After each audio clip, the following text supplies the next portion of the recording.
আসসালামু আলাইকুম, শুভ সকাল। আসলে আজকে ঘুম থেকে উঠে অনেক সকালে ঘুম থেকে উঠছি, সব বাসাবাসি করে এখন রান্না বান্না করতেছি।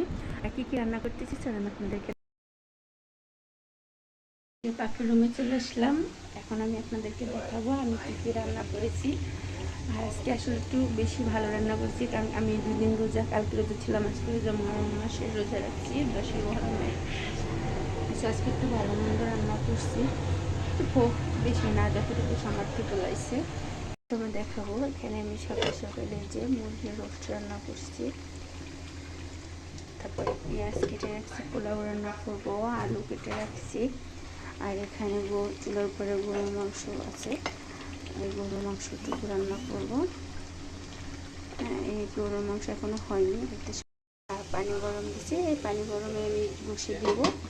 আর এই হলো আজকে রান্না বান্না।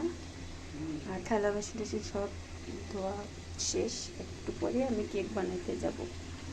কালকে আমার কেক সব বিক্রি হয় নাই, অনেক কেক রয়ে গেছে, অনেক অনেক কেক রয়ে গেছে, তাই আজকে কম বানাবো। কালকে অনেক কিউট কটা কেক বানিয়েছিলাম, আসলে এত কাজ করি যে সময় পাই না, ভিডিও করার সব সময়ই পাই না। আর আমার কেউ ভিডিও করে দেওয়ার মতো নাই, সব একটা ভিডিও করতে হয়। এখন এই কেকগুলো রয়ে গেছে, আরও যার কেক রয়েছিল, পেস্ট্রি রয়েছিল, মানে মাত্র 2টা পিস মানে পেস্ট্রি বিক্রি হয়েছে। আর সব পেস্ট্রিতে ওগুলো বাসা আনতে আনতে নষ্ট হয়ে গেছে, সবাই খেয়ে ফেলছে। আর এগুলো রয়ে গেছে, আরও জার কেক আছে, অনেকগুলো টাক কেক আছে। সো মানে কালকে আমার বিক্রি একটু ভালো হয়। এবারে চলে আসলাম আমার কেকের রুমে। এখন এখানে আমি কেক বানাবো, আসলে আমার একটা টেবিল নেই যে টেবিলে আমি কেক বানাবো, আমি সবসময় নিচে বসে কেক বানাই। তা এখন কেক বানানোর কাজ করব। আজকে খুব কম কেক বানাবো, কালকে সেল হয়নি, সব কেক নষ্ট হয়ে গেছে। এই যে আমার কেকের সরঞ্জাম, আরও কেকের অনেক জায়গায় সরঞ্জাম আছে, যা গুছানো অগুছানো, আসলে সারাদিন কাজ করি, গুছানোর সময় পাই না। তাই হ্যাঁ, এখানে আমাদের দেশ থেকে কাঁঠাল কলা পাঠাইছিল ওইগুলো।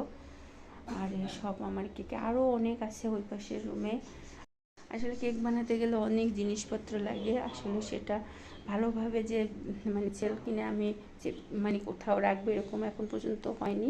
তো ভবিষ্যতে ইচ্ছা আছে আমার কেকের রুমটা আমি সুন্দর করে সাজাবো। প্রতিদিন আমার ভিডিওগুলো দেখে আমার সাথে থাকবেন, সাপোর্ট করবেন। আর আমি আমার আস্তে আস্তে সব কিছু আপনাদের কাছে শেয়ার করব, একটু সময় দিতে হবে। আসলে ব্লগ ভিডিও বানানো অনেক কষ্ট, আমার তো মানুষ নেই ভিডিও করে দেওয়ার, ভালো ক্যামেরা নেই, ছোট্ট একটা মোবাইল আছে। সো যেভাবেই হোক না কেন প্লিজ পাশে থাকবেন। আমার ছোট্ট একটা ওভেন, এই ওভেনটা অনেক আগে আমি কিনেছিলাম। আমি কীভাবে বেকিংয়ের কাজ শুরু করলাম সব কিছু আপনাদের কাছে শেয়ার করবো। ওই একটা ইলেকট্রিক বিটার, এগুলো দিয়ে আমি কাজ করি, অনেকবার করে একটা একটা করে কেক বানাতে হয়, একবারে বানাতে পারি না, কারণ আমার কোনো বড় কেকের মেশিন টেশিন কিছুই নেই। সকালে মর্নিংয়ে এটুকু ভিডিও বানিয়েছিলাম, আর এটুকু আপনাদের কাছে শেয়ার করলাম। কেমন লাগলো ভিডিওটি কমেন্টে জানাবেন। আর বাইরের প্রকৃতিটা অনেক অনেক বেশি সুন্দর ছিল। আসলে প্রকৃতি দৃশ্য দেখতে আমি অনেক ভালোবাসি, প্রকৃতির সাথে আমি আমার দুঃখের কথা বলি। তার সবাই ভালো থাকবেন, সুস্থ থাকবেন। আজকে ব্লগটা এখানে শেষ করলাম।